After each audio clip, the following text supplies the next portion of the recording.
Micro economics में हम प्रकट अधिमान सिद्धांत रिवील्ड प्रेफरेंस थ्योरी तक आए थे। और प्रकट अधिमान सिद्धांत क्यों आया, हमने इस पे चर्चा की है कि हिग्स के जो इंडिफरेंस कर्व है, सैमुअल्सन कहते हैं कि देखिए इसमें बहुत दिक्कतें हैं, बहुत सारी कॉम्प्लेक्सिटी है कि कोई भी व्यक्ति जाए और फिर बाजार में ऐसे इंडिफरेंस कर्व देखे, फिर बजट से तुलना करे, फिर दे। तो फिर उन्होंने उसको साधारण बताते हुए उन्होंने दिया था प्रकट अधिमान का सिद्धांत कि लोगों के पास जितना पैसा होगा वो तुरंत जाके वो मूल्य देखेंगे और सीधे खरीदना शुरू कर देंगे। ठीक है, तो इस बात को हमने यहाँ तक आया था, हम लोगों ने यहाँ तक अध्ययन किया है माइक्रो इकोनॉमिक्स में।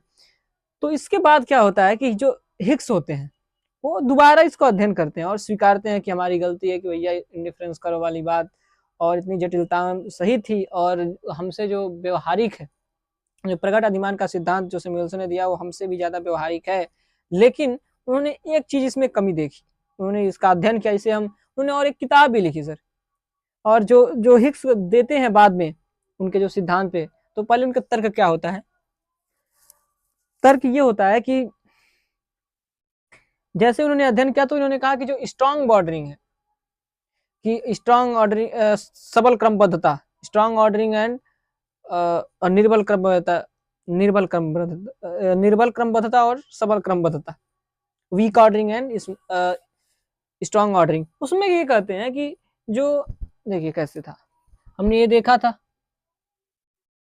ऐसे ही लोगों का प्रेफरेंस ये है, ये पे दो वस्तु है, समझ लीजिए कि यहाँ पे एक्स वस्तु है और यहाँ पे वाई वस्तु है, ये बी है और ये क्या है, बजट लाइन है।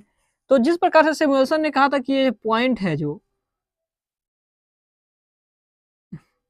यहाँ पे अगर कोई बिंदु मिल रहा है स्ट्रांग ऑर्डरिंग में तो यहीं पे रहेगा, अर्थात इसके अलावा आप कोई भी चीज नहीं कर सकते, इससे बेहतर कोई नहीं है पूरे ए बी लाइन पे या ए बी के अंदर, मतलब जितना बजट हमारे पास पैसा, इससे बढ़िया कुछ हो ही नहीं सकता। तब इस पे उन्होंने अध्ययन किया हिग्स ने, जॉन हिग्स। और फिर अध्ययन करने के बाद उन्होंने क्या कहा कि नहीं ऐसा नहीं है, जो सबल क्रमबद्धता है ऐसा नहीं है कि बस यही है, हम ये जो जेड है इसके अगल बगल ए बी लाइन पे किसी भी जगह पे, जैसे ए लाइन भी हो सकता है, मान लीजिए पी लाइन भी हो सकता है और क्यू लाइन भी हो सकता है, यहाँ पे भी मान लीजिए यहाँ पे 10 है और 9 है, यहाँ पे मान लीजिए 8 है और 11 है, तो इस तरीके से अगर हो तो भी हम इसमें चूज करेंगे और ये सही होगा, तो भी कंज्यूमर चूज करेगा और ये सही। हालांकि उन्होंने इंडिफरेंस करो को माना कि हमारी गलती है और इसमें थोड़ी सी दिक्कतें हैं बहुत ज्यादा, लेकिन इस तरीके से उन्होंने कहा था कि ये दिया कैसे था। देखिए जब उन्होंने अध्ययन किया रिवील्ड प्रेफरेंस थियरी को और फिर उन्होंने एक किताब दी, देखिए जो इसका जो सिद्धांत है कंज्यूमर बिहेवियर का, इसे हम बोलते हैं logical theory of consumer behaviour, logical theory of consumer behaviour. इन्होंने पी एस सैमुअल्सन के बाद आया theory, logical theory of consumer behaviour, और इसी में इन्होंने जॉन हिग्स ने अपनी सिद्धांत दी थी logical theory of consumer behaviour. और इनके जो एक दी किसमें इन्होंने दिया था, रिवीजन ऑफ कंज्यूमर बिहेवियर। उन्होंने एक अपनी एक वर्क लिखी जिसे हम बोलते हैं रिवीजन ऑफ कंज्यूमर बिहेवियर, अर्थात उन्होंने रिवीजन किया और फिर उन्होंने रिवीजन करने के बाद एक उन्होंने अपना एक वर्क दिया जिसे हम बोलते हैं revision of consumer behaviour, revision of consumer behaviour. और इसी के अंदर उन्होंने दिया था लॉजिकल थियरी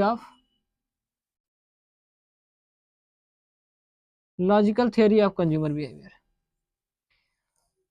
ठीक है, आई थिंक आप लोगों को ये समझ में आ रहा होगा।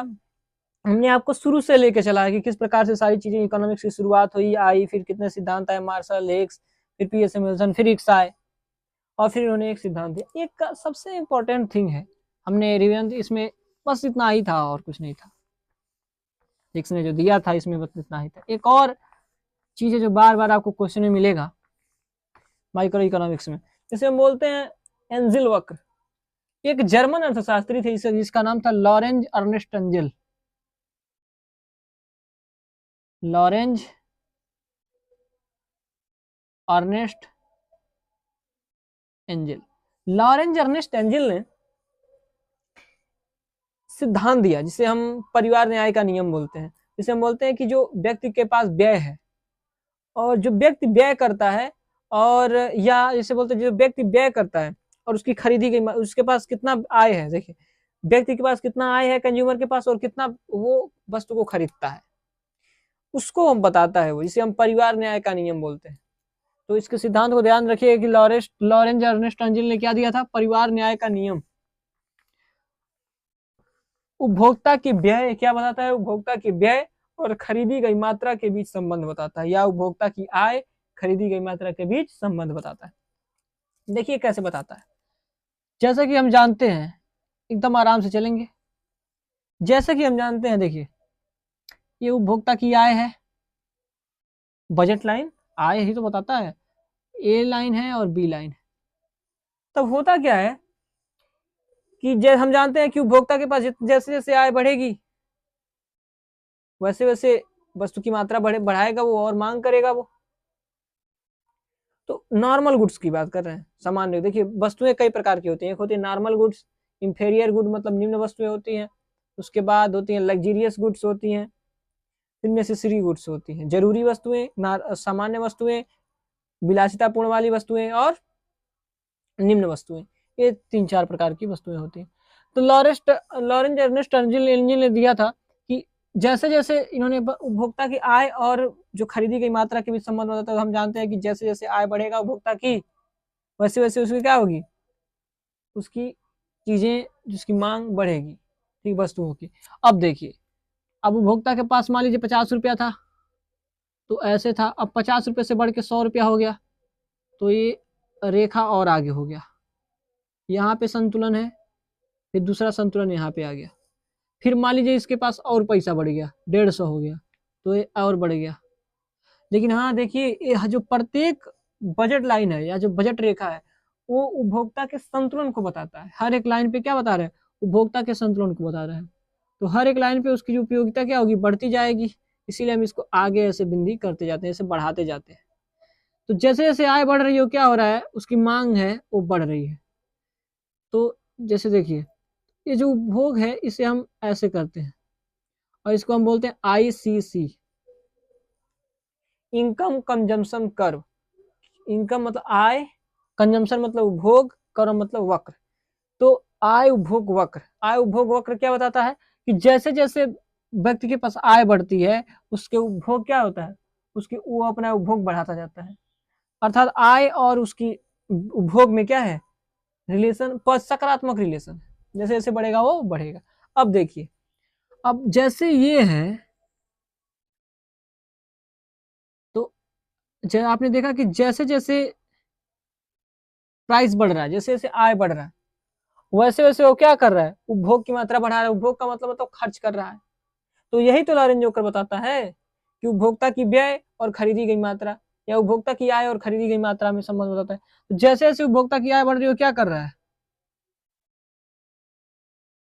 क्या कर रहा है, बढ़ा रहा है अपनी मात्रा को, उपभोग को बढ़ा रहा है, अपनी खर्च कर रहा है ज्यादा। तो जैसे जैसे, अब मान लीजिए जिस प्रकार से इसका बढ़ा है, यहाँ पे यहाँ पे यहाँ पे यहाँ पे, तो जैसे जैसे इसका बढ़ा है वैसे वैसे उपभोक्ता की आय ऐसे बढ़ रही है। इसे हम एंजिल वक्र बोलते हैं, एंजिल वक्र। तो जैसे जैसे उपभोक्ता, देखिए जिस प्रकार से उपभोक्ता की आय बढ़ी, वैसे वैसे वो अपना उपभोग बढ़ा रहा है। उसी प्रकार जैसे जैसे इसका भी आय बढ़ रहा है, वो क्या कर रहा है, अपनी मात्रा को अधिक खरीद रहा है। इसीलिए हम बोलते हैं जो ICC कर्व, इससे हम क्या बना रहे हैं, एंजिल कर्व। किस वस्तु के लिए, सामान्य वस्तु के लिए होता है। सामान्य वस्तु के लिए एंजिल कर्व कैसे होता है, ढलात्मक होता है, धनात्मक होता है, धनात्मक स्लोप का होता है समान वस्तु के लिए। एंजिल कर्व धनात्मक ढाल का होता है। अब हम देखते हैं, देखिए देखिए इसी के रास्ते देखते देखते हम देख लेते हैं। हमने नॉर्मल वस्तु के लिए देख लिया है, नॉर्मल वस्तु के लिए कैसे होता है, ऐसे होता है। अब हम देखेंगे निम्न वस्तु के लिए, निम्न वस्तु, इसके बाद हम देख ले रहे हैं जरूरी वस्तु के लिए। जरूरी वस्तु के लिए कैसे होता है, जरूरी वस्तु मतलब रोटी, कपड़ा वगैरह, समझ लीजिए कि तेल, मंजन इत्यादि। तो इसमें क्या होता है कि जैसे इसे ओरिजिन की ओर कॉन्वेक्स होता है। ऐसे ऐसे क्यों होता है, क्योंकि जैसे जैसे आपके पास पैसा बढ़ता है, आय Y, y1, y2, y3, y4, y5। तो जैसे जैसे आपकी आय बढ़ता गया,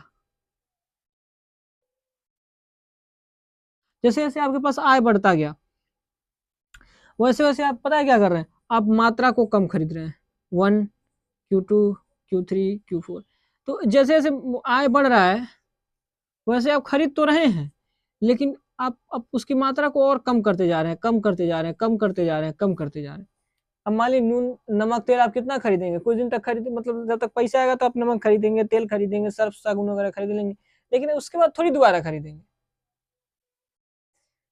उसके बाद जरूरी वस्तु बहुत कम होती है, उसकी जो चीजें हैं वो पूर्ण हो जाती है। इसीलिए हम जरूरी वस्तु के लिए कैसे होता है, कॉन्वेक्स होता है। कॉन्वेक्स मतलब उत्तल, उत्तल होता है।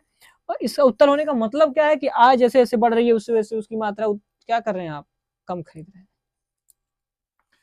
हमने 2 वस्तु देख लिए, 2 और वस्तुएं हम उसको जल्दी से देख लेते हैं और समझ लेते हैं। और दूसरा है, तीसरा है, देखिए निम्न वस्तुएं। निम्न वस्तुएं मतलब ऐसी वस्तुएं, जैसे मान लीजिए निम्न वस्तुएं होती क्या है। अगर आपके पास साइकिल है, साइकिल है तो आप साइकिल से चल रहे हैं, लेकिन जैसे ही आपके पास पैसा आ गया, मान लीजिए 5-4 लाख रुपया कमा लिए, तो आप क्या साइकिल आप नहीं खरीदेंगे, ऐसा नहीं है। देखिए निम्न वस्तु में ऐसा ही होता है कि जैसे ही आपके पास पैसा आ गया तो आप निम्न वस्तु को खरीदना छोड़ देते हैं, आप बढ़िया चीज खरीदते हैं। जैसे कि मान लीजिए आपके पास साइकिल है, 5 लाख रुपया आ गया, आप क्या क्या दुपहिया खरीद लिए। अब मान लीजिए आपके पास 50 लाख रुपया आ गया, दुपहिया छोड़िए, आप खतरनाक एकदम वैगनार वगैनार खरीद लिए, और पैसा आ गया तो आप BMW खरीद लिए। तो ये सारी चीजें क्या हो रही हैं, ये निम्न वस्तुएं हो जा रही हैं। आपने जो खरीदा उसकी तुलना में क्या हो जा रही है, निम्न वस्तु हो जा रही है। तो निम्न वस्तुओं के लिए क्या होता है, ऐसे होता है, ऋणात्मक ढाल का होता है। ऋणात्मक ढाल का क्यों होता है, जैसे कि मान लीजिए आपके पास आय इतनी मात्रा है, अर्थात तो y1, तो आपने निम्न वस्तुओं को इतना ज्यादा, इतना मात्रा में खरीदा। अब आय के पास, आपके पास और पैसा बढ़ गया, तो मान लीजिए साइकिल है तो आपने साइकिल खरीदा था। अब मान लीजिए आपके पास इतना आय बढ़ा तो आपने दुपहिया खरीद लिया, दुपहिया मतलब मोटरसाइकिल खरीद लिया, Q4। आय बढ़ा तो अब मान लीजिए इसका आपके पास और पैसा बढ़ गया तो आपने 4 पहिया खरीद लिया, Q3। अब मान लीजिए आपके पास और पैसा बढ़ गया तो आपने BMW खरीद लिया। इस प्रकार से आप खरीदते हैं, इसीलिए इसका स्लोप क्या होता है, तंजील वक्र का निम्न वस्तुओं के लिए ऋणात्मक होता है। अब एक और वस्तु है जिसे हम बोलते हैं लग्जेरियस, विलासितापूर्ण वाला। विलासितापूर्ण मतलब कार, जो आप मजे के लिए, जैसे समझ लीजिए मजे के लिए।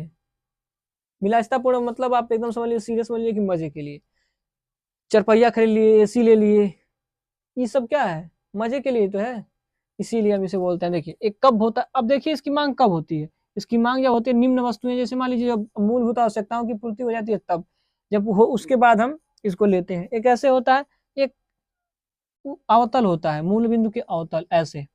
इसका मतलब क्या कि अगर आपके पास थोड़े पैसा है तो आप कम खरीदेंगे इसको। अब मान लीजिए ऐसे क्यों, ऐसा कैसे, अगर थोड़ा पैसा है तो आप नून तेल खरीदेंगे, एक जाग AC खरीदेंगे, नहीं खरीदेंगे ना AC, पहले ये सब खरीदेंगे, बस वही है। और ऐसे पैसा बढ़ा तो इसकी मांग और बढ़ी। जैसे ही आपके पास पैसा बढ़ेगा सरकार, उससे खतरनाक आप उतना ही खरीदते जाएंगे इसको। तो देखिए जैसे ही आपके पास पैसा बढ़ रहा है वैसे आप इसको खरीदते जा रहे हैं, बढ़ाते जा रहे हैं मात्रा इसकी एकदम खतरनाक। अब इसको क्या कर रहे हैं, बढ़ाते जा रहे हैं। इसीलिए कॉनकेव होता है, इसे कॉनकेव को अवतल बोलते हैं, जैसे अवतल लेंस होता है उसी प्रकार होता है। इसीलिए हम आय बढ़ने के साथ साथ क्या होता है, उसकी मात्रा बढ़ती जाती है, इसकी मांग की मात्रा बढ़ती जाती है। इसीलिए इसे लॉरेंज अर्नेस्ट एंजल ने दिया था। देखिए हमने चारों वस्तुओं के लिए हम आपको इसको जोड़ के दिखा दिए कि क्यों होता है, कैसे होता है, ICC से कैसे बना जाता है, और क्यों ICC बन जाता है, क्यों इसमें आय उपभोग वक्र से इसको बनाया जा सकता है, हमने बता दिया है। और ये बताता क्या है, ये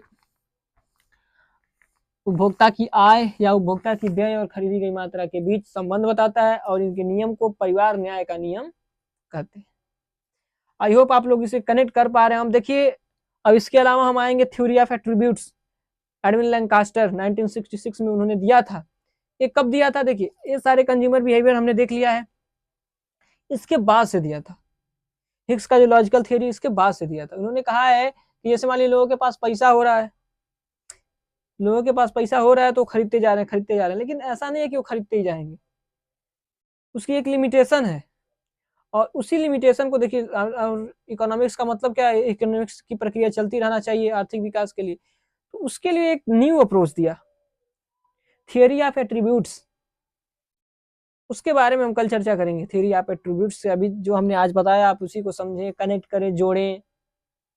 कुछ कमियां है तो आप इसे कमेंट करें भैया ऐसा। अगर मान लीजिए आपको ऐसा लगता है कोई थियरी अगर बता रहे हैं और आपको कुछ उसमें गलत लग रहा हो या कुछ सही नहीं लग रहा, तो आप कमेंट कर सकते हैं कि भैया यहाँ पे ऐसे लिखा है और आप में मतलब थोड़ा सा आप इसको सुधार की जरूरत, हम करेंगे। आप एकदम मजे से पढ़िए। हम देखिए कनेक्ट, हम कोशिश करें कि आपको पढ़ना ना पड़े। पढ़ने ना पड़े का मतलब ये है कि आपको रटना वगैरह ना पड़े, आप समझे चीजों को, बाहर समझे। देखिए परिवार न्याय का नियम है, आप बाहर समझिए, आप इसे व्यवहार में लीजिए। या आप ही के पास समझ लीजिए अगर पैसा आएगा तो आप खरीदना चाहेंगे कि नहीं खरीदना चाहेंगे, बस वही बात है। आप किताबों में मत रखिए फिगर में इसको, फिगर तो केवल एक माध्यम है बताने के लिए, मुख्य रूप से सब बाहरी चीजें ही हैं। और बाहर ही अपनी इकोनॉमिक्स को फैलाइए और देखिए सब बाहर ही है, अंदर कुछ किताब में ऐसे नहीं। किताब तो केवल सहारा है, थ्रू है, लिखने की वो ढंग है, ताकि आप उसे एक बार जांच कर सके, अपने ज्ञान को देख सके। और जो बाकी सारी चीजें तो सब बाहर है, सब बाहर से ही तो सारे नियम सिद्धांत दिए जाते हैं।